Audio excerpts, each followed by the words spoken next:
guys, Happy New Year! It's the lesser spotted MorganSnail of MorganSnail Reads here. I'm gonna go ahead and hit you up with my top 10-ish favorite books of 2016. Alrighty, let's get started. So before I get started naming these guys off, I want to say that this top 10 is in no particular order. I really tried hard to order them, but then I kept feeling guilty, like I was gonna hurt the other book's feelings or something, so I'm just going to name them off, and I really enjoyed them all, so they're of their own certain significance, but ranking them with a number just was not working in my brain. So they are in order of when I read them throughout the year. So actually the first book is the first book I read in 2016, and it's called Time's Arrow by Martin Amis.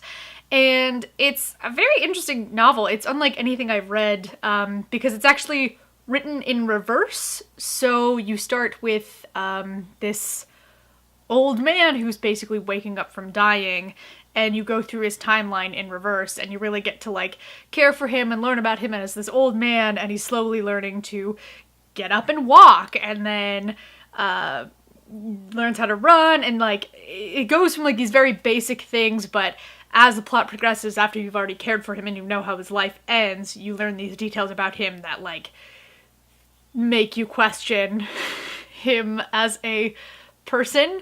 But it's a very interesting book, and I would highly recommend it. Just even if you don't necessarily end up loving it or loving the character, it is, again, unlike anything I've ever read in the sense that it's written completely in reverse. Next up, shocker, is The Knife of Never Letting Go by Patrick Ness, which is a sort of, it's kind of dystopian. I'm gonna go ahead and use dystopian, but it's set on another planet, but they're very human, very visceral, and real characters. And it's Patrick Ness doing what Patrick Ness does most, like ripping out your heartstrings in a very poetic and beautiful fashion. And there's a lot in there where he plays with the fonts and the way that the text is presented to give you this very, like, jarring, visceral reaction, which I love. Hello! But that's the beginning of the Chaos Walking trilogy, which I recommend to everyone always, as you know if you've seen any of my other videos. So I'm not going to talk too much longer about that. Next, we have The Storied Life of A.J. Fickery, which is probably one of, if not my favorite books about books. I read it in one sitting. Once I started, I couldn't leave that world. And one thing that I love about books in general is just well-crafted characters. That's my thing. If you have to give me one option that I look for in a book, it would be well-crafted characters, and this book gives you that in droves. It made me openly weep, so I'm not afraid to admit that. Yeah, great book.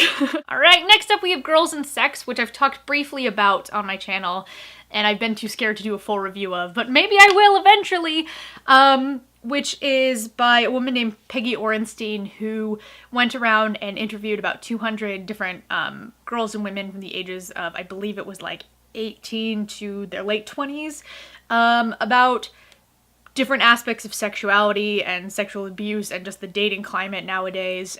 Through reading it, it was just very poignant and I think very relevant for everyone, both men and women, in today's world.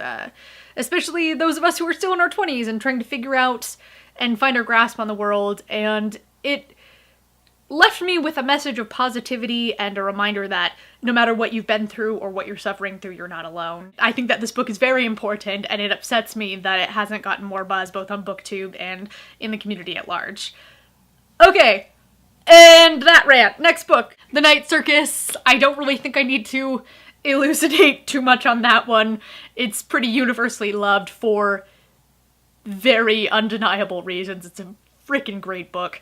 And it is a great one for escapism. It just transports you to this other world, and the characters are so fun, and I recommend that one pretty much across the board because I don't really think there's anything to not like about it.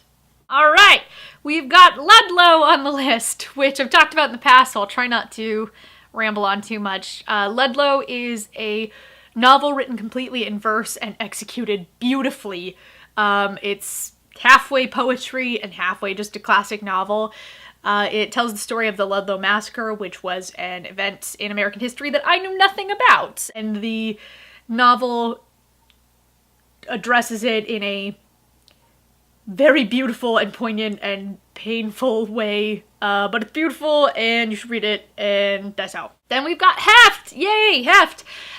Which is a book about a morbidly obese agoraphobe who befriends a young man and also his housekeeper who he's hired, trying to make contact with the outside world. It's funny and heartbreaking and excellent, and I've rambled about it a lot on this channel, so zip your lips, Mitchell.